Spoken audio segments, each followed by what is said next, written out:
All new tonight, a holdover from the industry that helped build Suffolk could soon help build a whole new type of community in the city. City Council unanimously signed off on a deal that would turn the former Suffolk Peanut Company facilities into more than 200 high-end apartments. But 10 on your side's Brett Hall tells us some are feeling a little melancholy.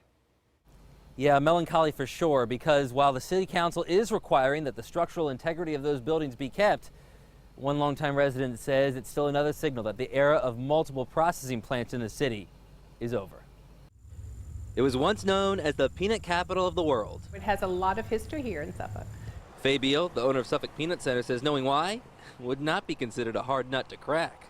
When I was growing up in the late 60s, we had probably 22 peanut producers in town.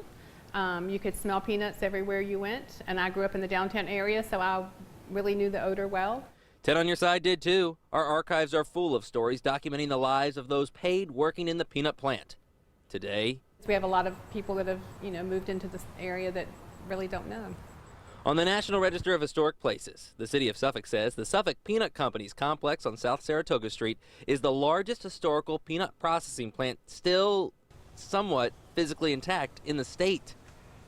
Opening here in 1903, the buildings have sat vacant for years. The motion is approved by a vote of 8-0. But now with an approved plan. That needs to start somewhere.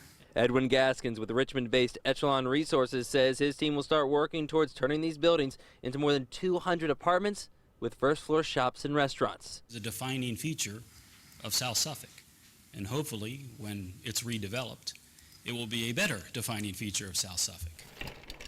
Named Peanut Crossing, Beal can't help feel a sense of sadness, as it means there's little chance that peanuts will be processed here again. I've seen a lot of those changes. But knowing another place in town is concerned about preserving the local heritage, that feeling far from peanuts.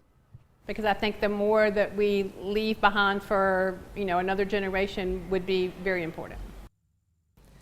And the developer tells me that this whole project is only possible with the use of historic tax credits from both the federal and state government.